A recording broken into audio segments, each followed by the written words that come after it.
Am I overreacting? My girl went on a night out and is now messaging other boys. Some context. She left her iPad at home. I fell asleep, overthinking around 2 a.m. She texted me a few times throughout the night. I woke up literally 30 minutes ago, 6:30 a.m., and two texts say, I really effing love you, at 4 a.m. She's been active on Snap again, which she explicitly agreed she would not use, as she urges to sometimes message other people. This hasn't happened until now. Then I saw an Instagram notification from her ex. Seems she has texted him while I've been asleep. So I decided to give her a ring. She eventually picks up, and she's very against the idea of talking to me. What do you want? I just want to go to sleep. I'm very drunk. Honestly, don't know where to go from here or what to do. I know I can't stop her from doing anything, and I have to trust her. But should I talk about the ex thing on her Instagram? My plan now would be to see how things go when she gets home, how she is towards me, body language, etc. Someone said if you're stressing like this and she's already doing these things you're not comfortable with, then you shouldn't waste your time with her. Another person said, that's a game over, bud, move on. I hate my neighbor and I want revenge. The backstory. I moved into a housing development going on 10 years ago, and he tried hitting on me. Not only is he ugly, but I could tell he's immature. So it was easy to turn him down. He didn't take the rejection well, and then started throwing things at my house. Bricks, rocks, mops, wires, tomatoes, etc. And would come home in the middle of the night and start screaming at me. This went on and off for years. I've called the cops several times, and I keep a log of his childish outbursts. He's 40 years old, living with his mommy, by the way. The present. He's gotten better and has since apologized. However, I cannot trust him because he has shown he is still very unstable. He has two big dogs, a pit and a lab. They are always walking through my garden, knocking over planters. The main problem is that I have a catio where my cat can go outside safely and enjoy the outside without the dangers of the outside. Or so I thought. His dogs frequently charge the catio, barking and getting within inches from the pen. His dogs go to the neighbors and harass their dogs, who are leashed on their property. I have seen them charge after people walking down the street, and they have charged at my husband and myself. Animal control has been called twice, and nothing has happened. I'm done. After the incident today, I'm done. Today, the white dog was so close to the catio, my cat was able to reach through and scratch his nose. The same dog also was in my face aggressively barking. Something needs to be done before they hurt any animal. Animal control will be called again once they open on Monday. Is there anything I can do to stop this? Extra tidbit. His mom also blows all their grass into our yard, and it makes me so mad. And I'm not a dog-hating cat person. Other dogs run loose in the neighborhood and cause no problems. Someone said get pepper spray, the kind for protection, and spray it around the perimeter of your yard. Someone else said, next time the dogs are running loose and being aggressive, call the police. And someone else said, can you just get a fence? Am I the jerk for telling my sister-in-law I'm done driving her son to his sports program if he keeps treating me like garbage? My husband's brother and his wife have a 14-year-old son. Long story, but they're both working opposite shifts right now and have been struggling to keep up with everything. We live close to them and I work remotely. So when their son got accepted into this competitive sports program earlier this year, they asked if I could help with the transportation a few times a week, since practices are about 40 minutes from their house, but only like 10 from mine. I said sure, I really didn't mind. I like the kid and I wanted to help. That was 5 months ago, and somehow I went from helping a few times a week to being his full-time chauffeur. Sorry, I can't say that word. I'm driving him there and back almost every single practice and game day. His parents have taken him maybe 3 times total. I rearranged my entire work schedule around this kid's practice times. I have 2 kids of my own, and I've had to shuffle their stuff around it to make it work. But I kept doing it because family, right? Here's where it gets bad. This kid's attitude has gotten progressively worse towards me. If I'm even a few minutes late, he gets in the car and doesn't say hi, just immediately starts complaining. He told me to shut up once. When I asked him how practice went, he demanded I stop at a drive-thru on the way home, and when I said not today, he didn't speak to me for the entire ride and slammed my car door when he got out.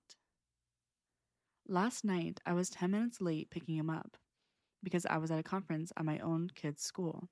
He got in the car and started screaming at me about how I was going to make him late, and I don't take his schedule seriously. I pulled over and told him he does not get to talk to me like that. I am doing him and his parents a favor, and I deserve basic respect. He told me I was being dramatic. I called my sister in law that night and told her what happened. She apologized and said, yeah, he's been like that at home too. I asked what consequences he's getting, and she basically said that they try, but he throws a fit and they don't want to escalate things, which means nothing is happening. This weekend was the final straw. His parents asked my husband to drive him to a game on our one day off together. My husband said no, we have plans. They guilt tripped him until he agreed. Then, after the game, they called asking us to pick him up too, even though they were literally 15 minutes closer to the field than we were. I told my husband I'm done. He agrees. But now I'm scared that telling them is going to blow up because they're going to act like we're abandoning their kid when really we're just done being disrespected by a teenager whose own parents won't discipline him. Am I the jerk? Someone said, no, you aren't. You volunteered to help. You didn't sign up to be a free Uber for a kid who treats you like trash. The second he started yelling and slamming doors, that's where you should have stopped. His parents not disciplining him isn't your problem to absorb. You set a boundary that's healthy. If they're closer to the field and still calling you, yeah, they got way too comfortable. And you're not abandoning him. You're opting out of being disrespected. Am I the a-hole for suing my friend when she didn't come to my wedding? A 25-year-old female recently got married to a 25-year-old male in Bali, Indonesia in January. It was a destination wedding, but my parents and his parents paid for their own plane tickets and hotel. But we paid for our friends' plane tickets and hotel stays. Each plane ticket was about 2,000 USD, and hotels were maybe about 150 to 300 for a week. My friend Gemma brought along her newly wed husband, John, along but paid for his plane ticket. The problem is that Gamma and John did not show up to my wedding.